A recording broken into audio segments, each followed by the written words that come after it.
Dicen que cada día se lee más, aunque de distinta manera y en otros soportes. Ahora bien, para comprender el paso de una Argentina a otra, habría que recordar, por ejemplo, que en los años 60 la industria editorial privilegiaba la ideología antes que el mercado. El oficio del editor era más una búsqueda intelectual, era la labor de alguien que definía con sus propios gustos y apuestas estéticas e ideológicas lo que el mercado pondría a disposición de los lectores. En ese tiempo, la Argentina fue la mayor editora de libros en lengua hispana. Florecían las ideas, florecían los libros. Cuenta la escritora Graciela Montes cómo el enorme universo de lectores esperaba ansiosamente la salida de nuevos ejemplares cada semana. Los libreros comentaban y recomendaban libros que sí habían leído. Las lecturas incluían las vanguardias, los latinoamericanos contemporáneos y también la filosofía de la época, que era el existencialismo. Y entonces llegó la dictadura, que entre sus muchos crímenes produjo además lo que otro chaqueño, lo describe muy bien el profesor Francisco Romero, llamó culturicidio. Todo intento de pensamiento libre, creativo y progresista fue sistemáticamente destruido. Un terrorista no es solamente alguien con un revólver o con una bomba, sino también cualquiera que difunde ideas que son contrarias a la civilización occidental y cristiana, proclamaba el dictador Videla cuando tomó el poder en el año 76. Se prohibieron en consecuencia libros de lecturas, diccionarios, textos de diferentes áreas del conocimiento para el estudio primario y secundario que según los censores contenían la notoria ofensiva marxista que alteraba, por supuesto, la escala de valores tradicionales. En el año 76, el jefe del Tercer Cuerpo de Ejército con asiento en Córdoba ordena la quema colectiva de libros entre los que se hallan las obras de Proust, García Márquez, Vargas Llosa, Galeano, a fin de que no quede ninguna parte de estos libros, folletos, revistas, para que con este material se siga engañando a nuestros hijos, decía. Y agregó, de la misma manera que destruimos por el fuego la documentación perniciosa que afecta al intelecto y nuestra manera de ser cristiana, serán destruidos los enemigos del alma argentina. La quemazón de libros más grande que se concretó en esos años fue la del depósito del Centro Editor de América Latina, casi un símbolo de la cultura argentina. 1,5 millones de libros y fascículos ardieron en un baldío. La gente dejó de leer, hasta en los colectivos. Un libro era sinónimo de sospecha. La conclusión, en palabras del pensador Aníbal Ford, era que esa hoguera de libros argentinos provocó un vacío, un hueco en la transmisión y en la construcción de la cultura que todavía no ha sido reparado. Y tras el culturicidio, la globalización, los falsos paradigmas de la muerte de las ideologías, las filosofías del consumo, la desnacionalización, los ideales a cambio de electrodomésticos y viajes al exterior para un sector de la población que se hacía cada vez más pequeño, mientras crecía la pobreza y un ejército de desocupados, cartoneros, buscadores de alimentos en la basura ocupaban las calles. Es en medio de esa crisis casi terminal que en el año 2003 el Estado argentino toma conciencia de lo profundo de la emergencia y hace suyas las palabras de Emilia Ferreiro. Cuando la lectura y la escritura comienzan a ser un instrumento indispensable para la integración y la participación social plena, cuando la lectura y la escritura comienzan a ser una marca de la ciudadanía, se transforman en un derecho público y el Estado debe convertirse en su garante. Es en ese momento cuando el ministro de Educación, Daniel Filmus, un intelectual formado en la Flaxo y que desde hacía algunos años participaba en los foros por el fomento del libro y la lectura que organiza el escritor Mempo Giardinelli, un espacio de resistencia desde donde en pleno auge neoliberal de los 90 se bregaba por la lectura como razón de Estado. Pone en marcha esta campaña nacional de lectura destinada a hacer que los textos fundamentales vuelvan a circular entre los argentinos. Ya existía un Plan Nacional de Lectura que intentaba formas de fomento lector en el espacio prioritario de las escuelas. La campaña, en cambio, debía ocuparse de producir algunos de los libros que serían insumos de ese plan, pero también los textos que de diferentes y creativas maneras llegaran a todas y a todos. Un formidable plan de edición y de promoción de la lectura en ámbitos alternativos se puso en marcha. Desde entonces, la campaña nacional de lectura lleva editadas y distribuidos más de 28 millones de libros de diferentes formatos. En su mayoría son pequeños ejemplares de 8 páginas, con cuentos, fragmentos de novelas y poemas de los más grandes escritores argentinos y latinoamericanos y universales, tendientes a una rápida circulación de los textos. Pero hay también colecciones de hasta 7 tomos con tiradas masivas diseñadas para llegar en mano a cada estudiante, a cada biblioteca, a cada profesor.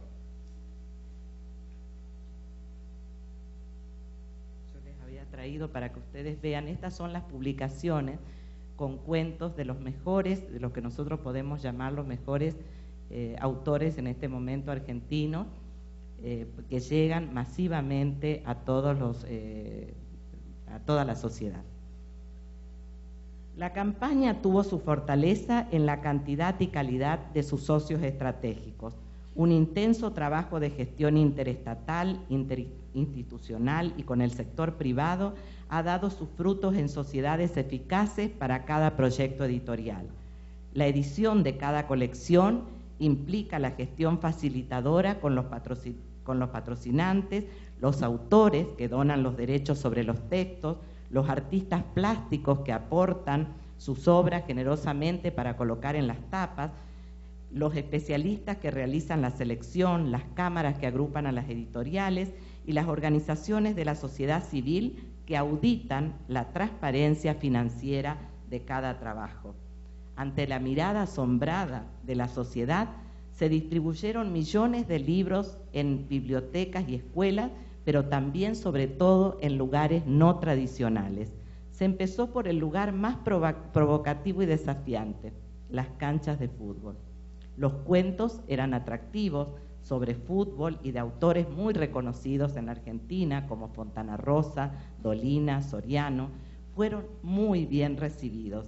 Se siguió con los hospitales, los comedores infantiles, las terminales de ómnibus, los festivales musicales, los parques, las plazas, las ferias, los trenes, los taxis, las playas, las montañas, las peluquerías.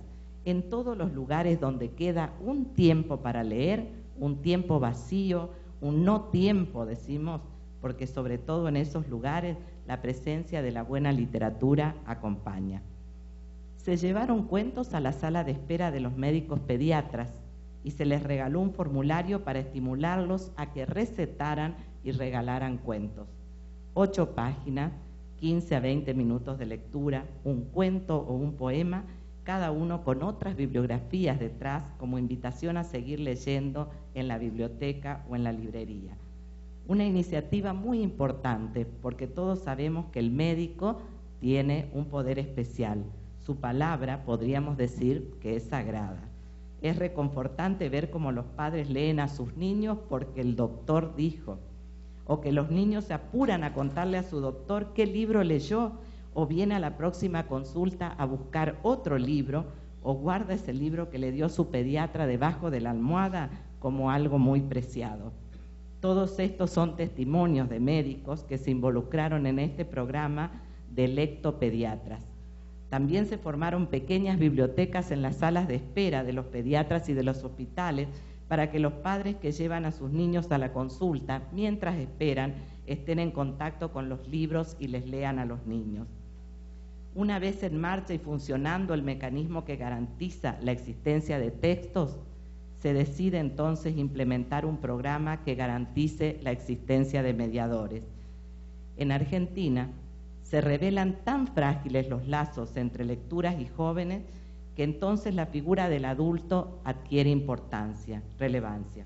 Para quienes hacemos la campaña es muy claro que resulta indispensable leer con los jóvenes, no suponer que los textos son autosuficientes, ni tampoco dar por sentado que la tarea se cumple allí donde se reconoce la necesidad y se indica hay que leer. ¿Cómo contar con adultos que propicien y provoquen experiencias de lecturas, adultos motivados y conmovidos por las lecturas que sugieren? Para eso se recurrió a una idea de una pequeña organización no gubernamental, la Fundación Mempo Giardinelli, que es de donde yo provengo originalmente. Esa modesta institución emplazada en la región más pobre del país había inventado una forma de que los pocos libros circulen entre muchas manos. El programa de Abuelas y Abuelos Cuentacuentos, que está en marcha desde el año 2001 y con un altísimo potencial de transferencia, por lo cual había recibido ya premios internacionales. Uno de esos premios es Medellín 2005, como lo dijo Huber, otorgado por las Naciones Unidas, la Fundación Hábitat de Colombia, el Foro Interamericano sobre Mejores Prácticas y la Municipalidad de Medellín. Se premió al programa por la calidad, potencial de transferencia y contribución a mejorar la vida de la población. Desde ese año, un grupo de abuelas y abuelos se reúne en una biblioteca de la Floresta y ahora se extendió en 13 bibliotecas más de Medellín. Además, desde el año 2006, el Estado creó su propio voluntariado de lectura, el programa de Abuelas y Abuelos Lee Cuentos, como se decidió denominarlo para subrayar la función lectora de los miles de implicados. Desde 2002 yo participaba de la coordinación de esos grupos pioneros y ahora lo hago para las instituciones que se han cargado sobre sus hombros esta hermosa misión. El PAMI, que es una obra social de la Seguridad Social que en su mayoría atiende a los adultos mayores, el Ministerio de Educación de la Nación a través de su Plan Nacional de Lectura, y en un momento también colaboró la Fundación Repsol YPF con la impresión de los primeros libros del programa. Esa es una función más que gratificante, que me permite la felicidad de conocer gente generosa e interesada en la lectura donde quiera que vaya. Desde entonces hemos abierto grupos en por lo menos 64 ciudades.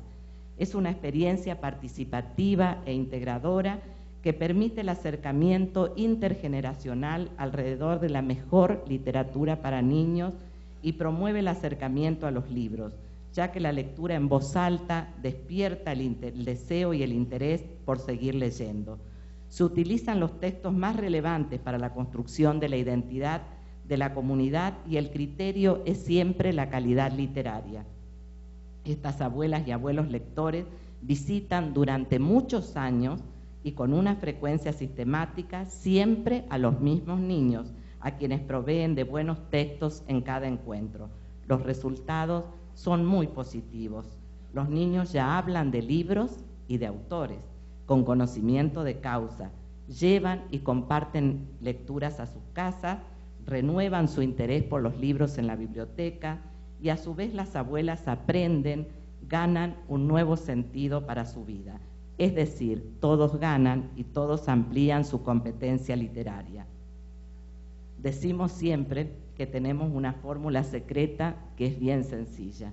La suma de afecto que llevan los abuelos más la literatura de calidad dan como resultado más demanda de lectura. La consigna de la campaña es clara: pasión por leer. Quien no siente pasión por la lectura difícilmente pueda transmitirla. La pasión por la lectura se contagia y acaba de surgir lo que surgió ayer, lo que hablábamos ayer en ese encuentro, donde no eran posiciones encontradas. Yo creo que no fueron posiciones tan distintas, pero que Percival decía que hay que obligar, ¿no? Que hay que obligar a leer, pero yo creo que sí, obligarlo a leer, pero desde esa pasión que uno tiene por la lectura, no olvidarse de eso. Porque una buena lectura provoca más lecturas y en eso estamos, distribuyendo muy buenos textos al país y procurando que haya quienes lo lean y compartan. Propiciar la lectura en la Argentina es hoy crucial desde dos puntos de vista: como posibilidad de inclusión social y como acto de resistencia. Tenemos una masa inimaginable de hermanos sumidos en la pobreza. El conocimiento se plantea como la única posibilidad de reinserción de estos sectores postergados. Tenemos la propuesta de una globalización que lo único que ha globalizado es el comercio y el dinero, que nos confunde con publicidad y contenidos pauperizados e impide el paso de las personas y los libros a través de las fronteras. La lectura se revela como resistencia frente al proyecto neoliberal de pensamiento único. Vuelvo a citar al pensador argentino Eduardo Fracchia porque lo ha dicho muy bien. Si leer es interpretar, interpretar es inequívocamente pensar. Y ahí radica el mayor valor de la lectura. Porque hoy, frente a esta situación que viven los países, aprender a leer la realidad de una escritura impresa o en las cicatrices de un pueblo no solo es necesario, sino también urgente. Leer, interpretar, pensar y valorar. Y sigue diciendo que interpretar, pensar y valorar por sí solos todavía no son suficientes si no lo hacemos críticamente. Y ejercer la crítica a través de este proceso que se inicia con la lectura es ejercer uno de los bienes más preciados del hombre, que es la libertad. Hoy el Plan Nacional de Lectura está planteado desde estas perspectivas. Propone caminos para resistir desde el pensamiento, crea espacios para el misterio, para lo personal, para el encuentro, para lo desconocido, para la inclusión y para ejercitar la libertad. Hace unos minutos dije que hablaría de la lectura como posibilidad de inclusión. Por eso hago mías las palabras de Hannah Arendt, que dice: la educación, y yo especificaría la lectura, también es donde decidimos si amamos a nuestros niños lo suficiente para no expulsarlos de nuestro mundo y dejarlos librados a sus propios recursos, ni robarles de las manos la posibilidad de llevar a cabo algo nuevo, algo que nosotros no previmos, si los amamos lo suficiente para prepararlos por adelantado para la tarea de renovar un mundo común. ¿Y cuál les parece a ustedes que es nuestro papel en este momento? Lo dijo Mempo Giardinelli en estos foros del libro y la lectura cuando expresaba que en la última década del milenio, con la furia economicista y con los cambios acelerados, lo que más creció es el desconcierto, la desilusión y la desesperanza. Pareciera que lo único incierto es lo incierto del desenlace y como todo periodo de transición está dominado por la confusión y el miedo. ¿No es eso lo que sentimos tantas veces? ¿No es acaso eso lo que más nos desespera? Y los reflejos impulsivos, la inseguridad, la falta de solidaridad, las conductas cavernarias que vemos a diario en la televisión y en la realidad. Bueno, la labor principalísima del intelectual, del maestro, del profesor, del bibliotecario, del voluntario lector, es ayudar a reducir la confusión y el miedo, aún por encima de su propia confusión y del propio miedo. Ese es hoy nuestro desafío, aquí en Cali, Colombia y también en la Argentina. No dejemos de intentarlo.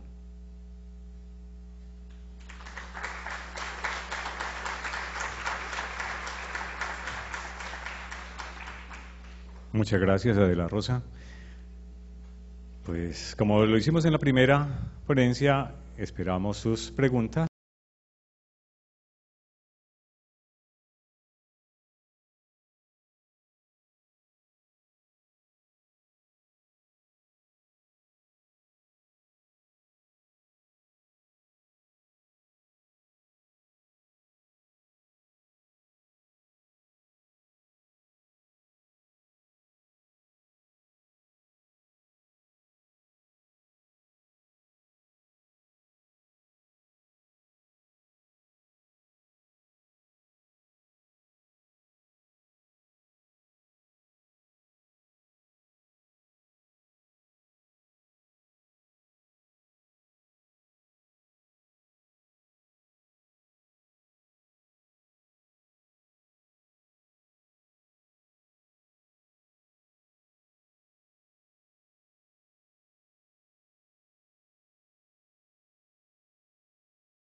Si hay alguien que quiera abrir, lanzando alguna pregunta a través de los micrófonos, está una de nuestras monitoras con el mismo.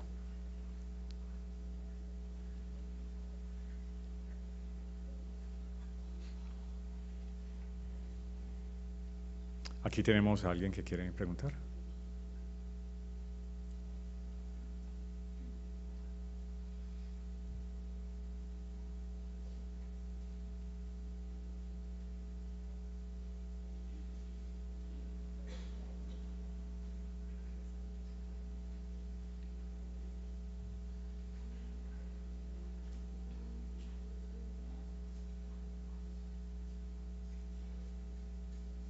Muy buenos días, Rosa.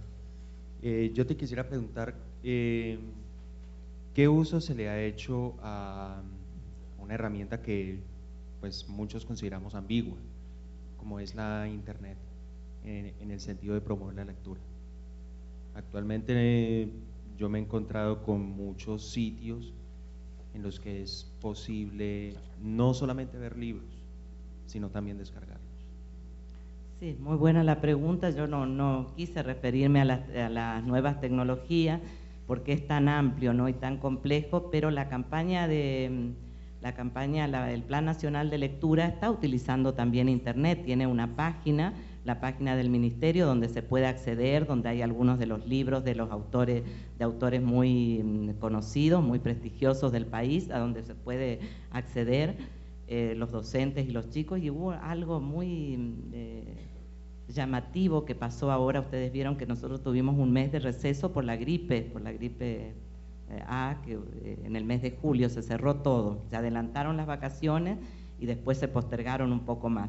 Y bueno, y se hizo un 0800, nosotros le decimos 0800 allá, el número que no tiene costo, donde estaban grabados cuentos, donde leían los escritores cuentos, ¿no? Cuentos muy cortitos, duraban 2 o 3 minutos. Bueno, fue un gran, nos admiramos de los pedidos que había momentos en que se decía todas nuestras líneas están ocupadas, y los chicos continuamente después expresaron lo que sentían, que les encantaba que alguien esté leyendo, escuchar esa voz. Así que para nosotros yo creo que este es un momento de no pensar, ¿no?, que la televisión, que Internet van a ser ayer lo hablamos en el grupo, que esto va a tender a la desaparición del libro, sino que para mí es otra forma de leer, ¿no? Ayer hablábamos de que creo que nunca se lee más como ahora, porque en una sociedad alfabetizada como es la nuestra, necesitamos leer continuamente, desde un cartel que encontramos en la calle hasta el ticket que nos ofrecen en el supermercado, siempre estamos leyendo. Claro, quizás a lo mejor lo que a nosotros nos desespera es que no leemos, nuestros jóvenes no leen la literatura